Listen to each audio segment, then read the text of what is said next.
Despite the fact that we spend 1/3 of our life sleeping, sleep can sometimes feel elusive, mysterious, and frustratingly out of our control.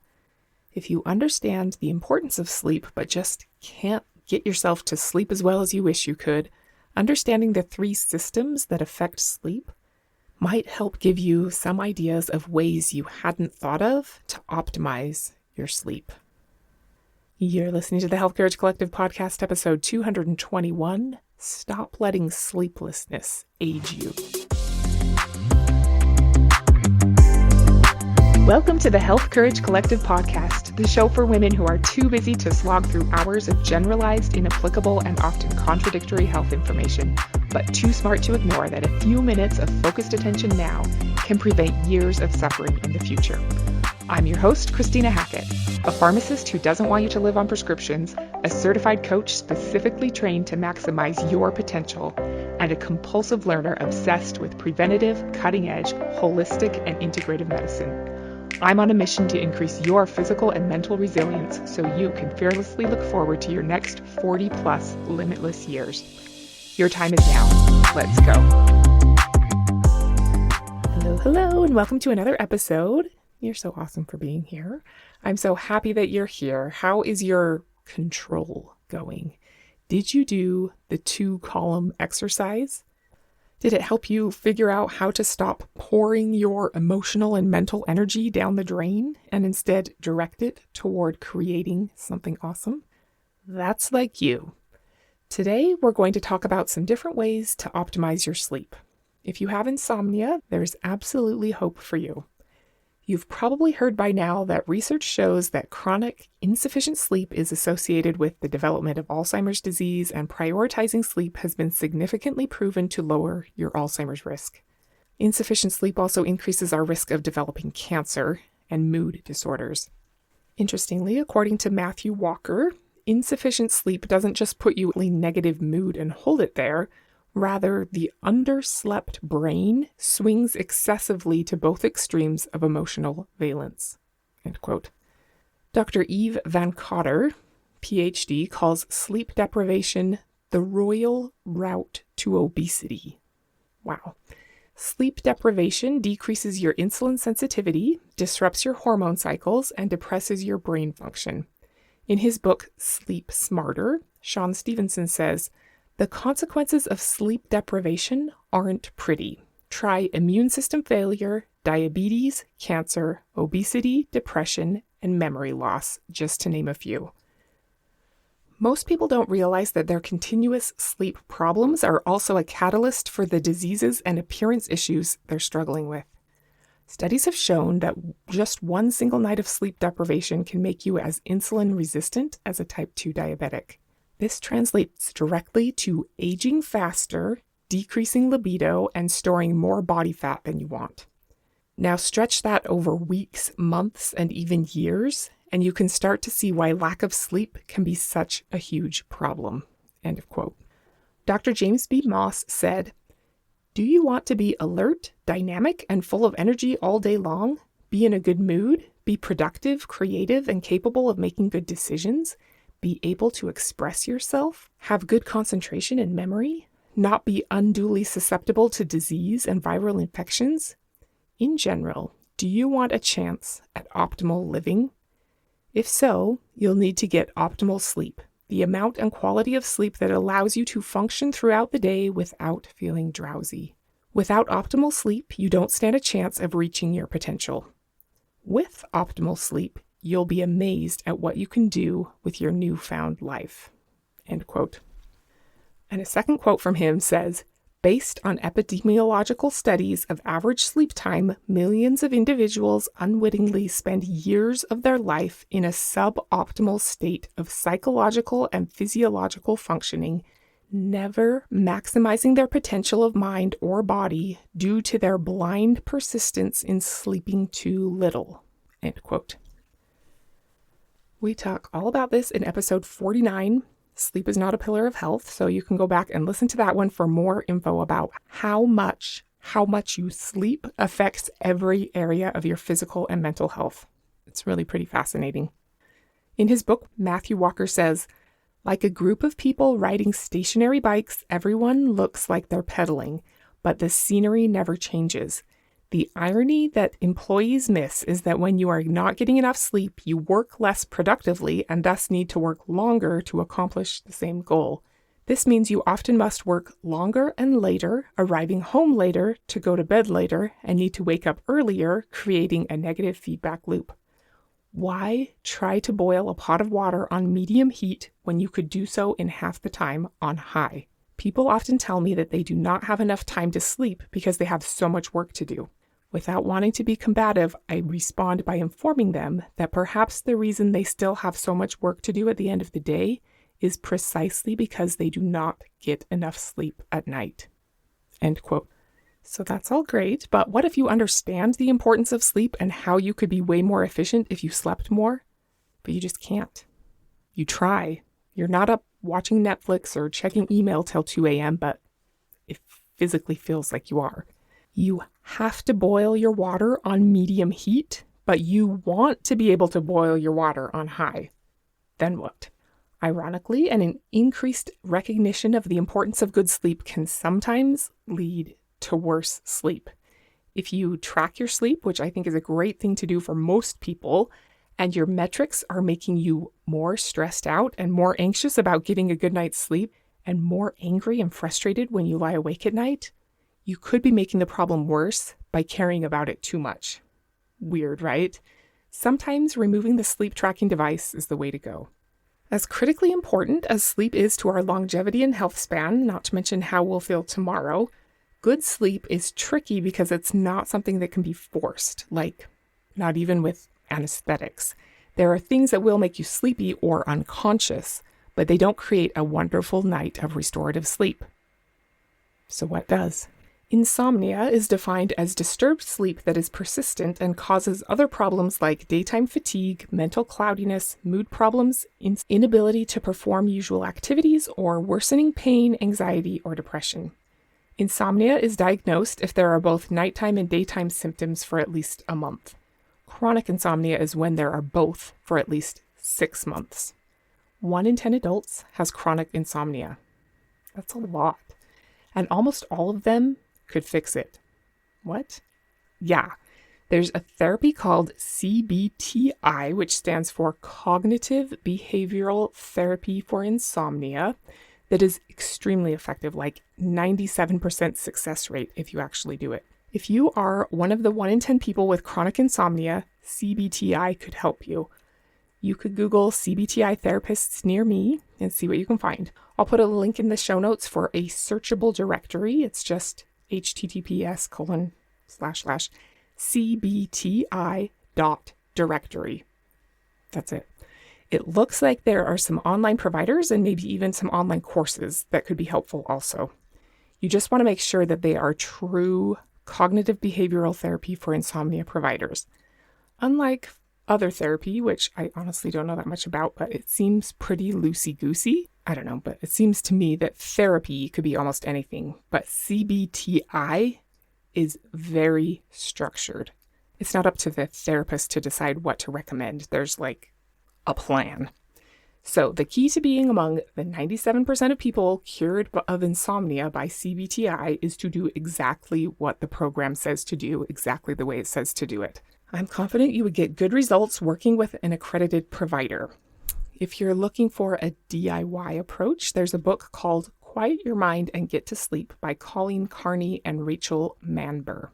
It's a workbook that's laid out in steps. You just have to follow it exactly to be able to benefit. So you'd have to be willing to put yourself in a rigorous program and follow it precisely, no matter whether you have a work trip scheduled or a wedding reception to attend or the release of the next season of Stranger Things will fall during that time period. You have to stick to the plan and know that the plan, the way it is, will work for you no matter the reason for your insomnia. Suddenly not being able to sleep in your 40s and 50s is unfortunately not uncommon.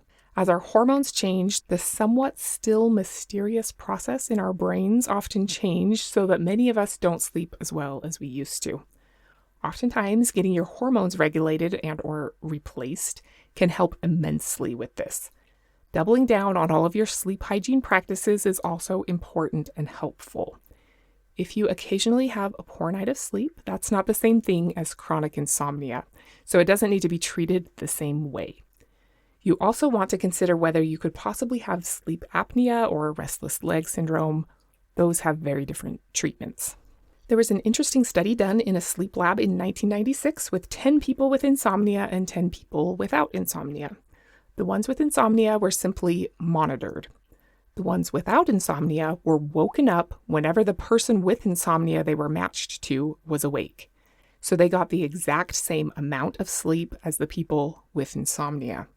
The next day, everyone was fatigued and everyone was given a 20-minute nap opportunity 5 times throughout the day.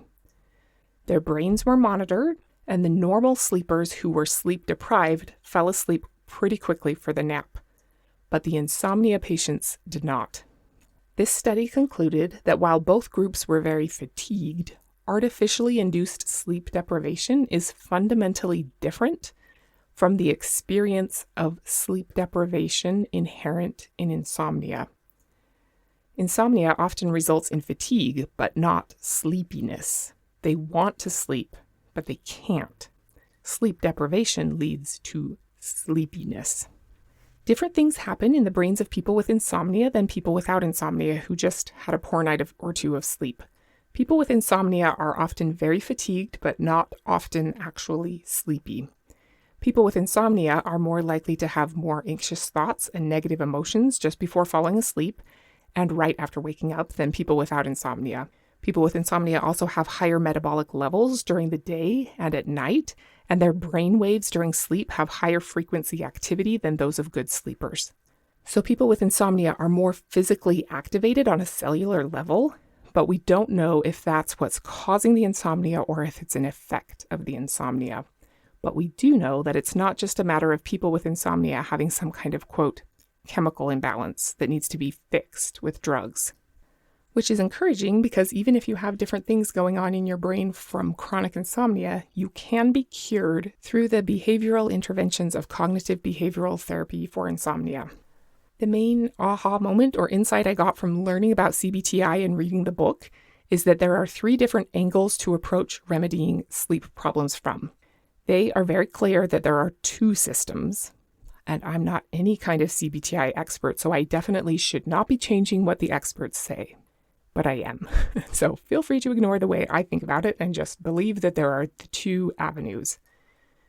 What they explain as the 2 areas are the body clock and the sleep driver. They're not the same.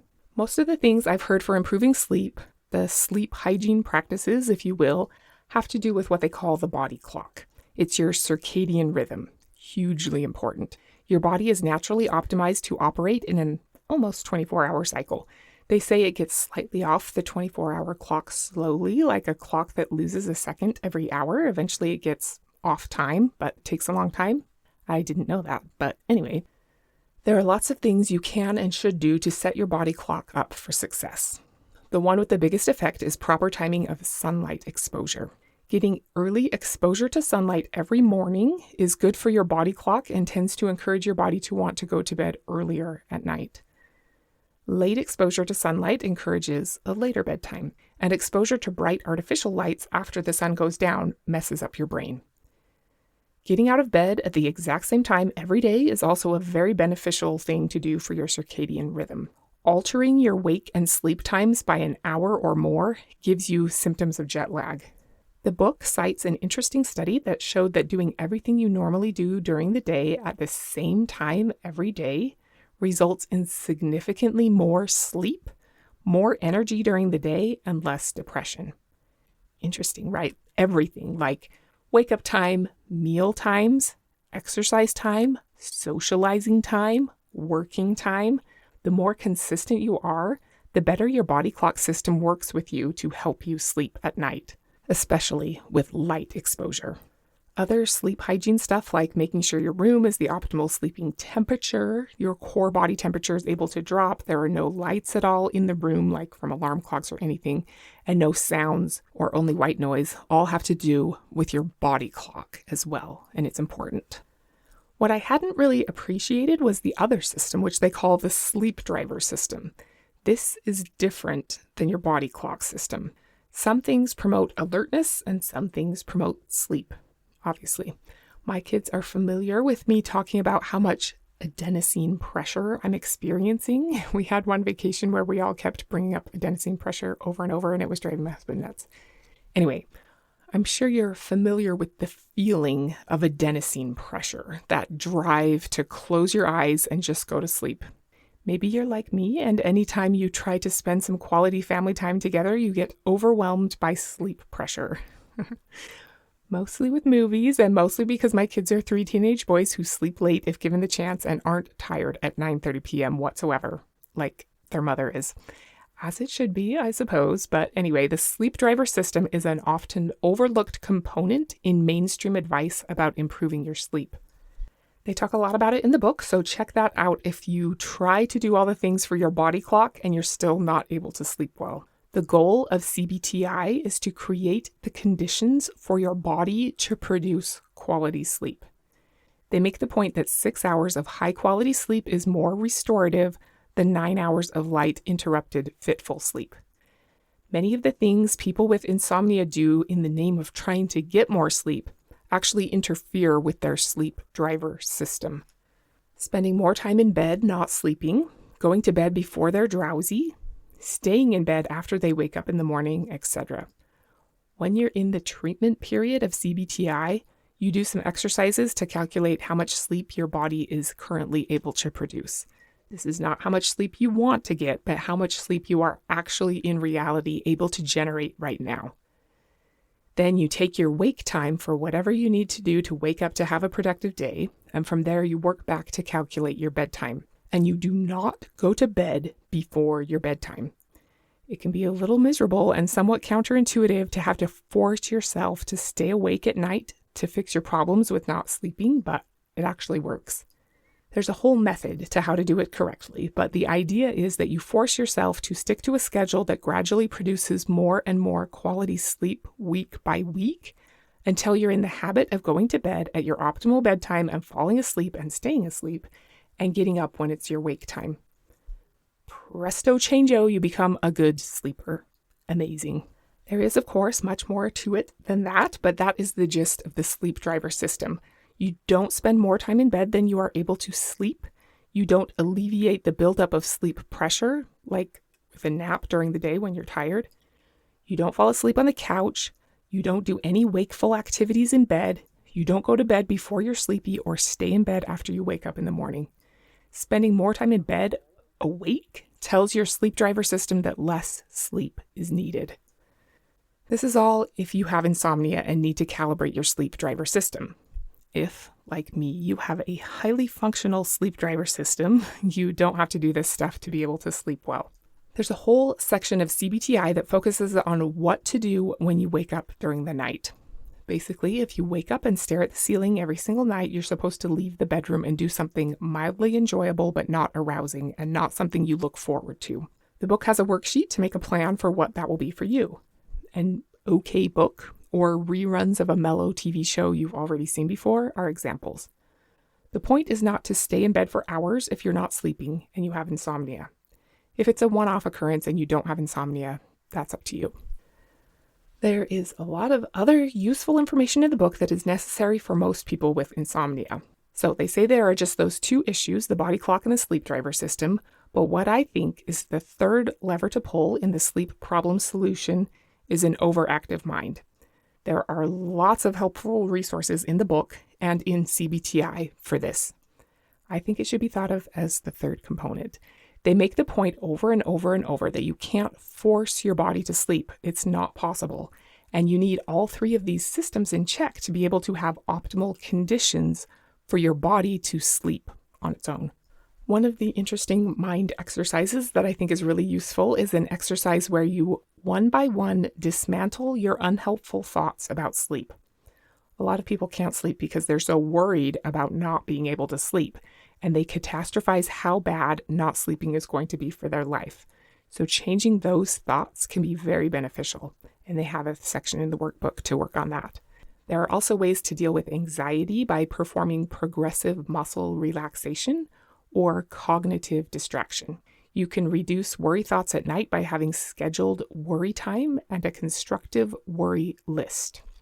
Basically, anytime a thought pops into your mind that is something you think you need to worry about, you write it on your list, and then at your scheduled worry time, say 3:15 p.m., you go through your list and make sure to worry about all of the things on the list. That way, you know you don't have to worry about them at 3:15 a.m. That's helpful. One of the most important things is to have a wind down activity before bed. This is not checking social media or the news or even watching TV or reading a novel. If you have a lot of intrusive thoughts at night, you need to have some kind of wind down ritual that allows your brain time to digest your day before you get into bed. Something like taking a walk with no inputs, taking a bath, meditating, journaling, or talking to a friend. I would say even doing the dishes or folding the laundry or pulling weeds or sanding some wood. As long as you don't have any other input into your brain, you just have quiet time for your brain to bounce around. Okay, so those are the 3 drivers of sleep, and I think it's useful to know how to optimize each of them, especially if you want to sleep, but you're having trouble making it happen. Some medications can interfere with good sleep, and caffeine, alcohol, and sleeping pills can definitely be substances that reduce your ability to sleep well. Some other things that they don't talk about in CBTI that I think help are having balanced hormones, especially enough progesterone, which is calming to the brain, and enough estrogen to not wake up at night with night sweats. Also, physically wearing yourself out to an optimal degree during the day. You definitely need to balance how much you train with how much you recover, and you don't want to overdo it, but I think most busy women underdo their training and would sleep better if their muscles had been lovingly exhausted during the day. Also, how recently you ate before you went to sleep is a big deal. If you can stop eating 4 hours before you go to bed, you'll sleep better and your brain will get washed better by your lymphatic system. We talked about that in episode 29. It's really important. You want your brain to get a good washing every night, and eating before bed prevents the cleaning crew from doing an effective job. I also think that meditating during the day is an excellent teacher for you to learn to be able to turn off your mind chatter at will. I notice a big difference. Thank you so much for taking the time to listen today. I know your attention is valuable, so I really appreciate you being here. I hope this episode gave you some good insights into treating sleep problems. Poor sleep is a 24-hour-a-day problem now, and a problem that ages you faster long term. So don't wait to work on improving yours. Just don't get so obsessed with sleeping well that you can't sleep because you're so consumed with thoughts about sleep. While you can never force yourself to sleep well, you can create conditions for your body to be able to sleep. There are the 3 major areas for this: optimizing your body clock, optimizing your sleep driver system, and optimizing the busyness of your mind. If you make doing these things a habit that runs on autopilot, you'll improve your quality of sleep, which in turn will reduce your inflammation and your risk for all of the chronic diseases of aging. If you feel like you have insomnia, give CBTI and/or the book Quiet Your Mind and Get to Sleep a try. Statistics show that if you follow it precisely, it will work for you. Next week, we're going to talk about changing your life by thinking backwards. Until then, master your sleep and don't be normal. Thank you so much for tuning into the Health Courage Collective podcast. I am truly honored that you have paid me the enormous compliment of your time and attention. I would be so grateful if you would share this podcast with someone you know and subscribe so you never miss an episode. This podcast is for entertainment and information purposes only. Statements and views on this podcast are not medical advice. This podcast, including Christina Hackett and producers, disclaim responsibility for any possible adverse events by use of information contained herein. If you think you have a medical problem, consult a licensed physician.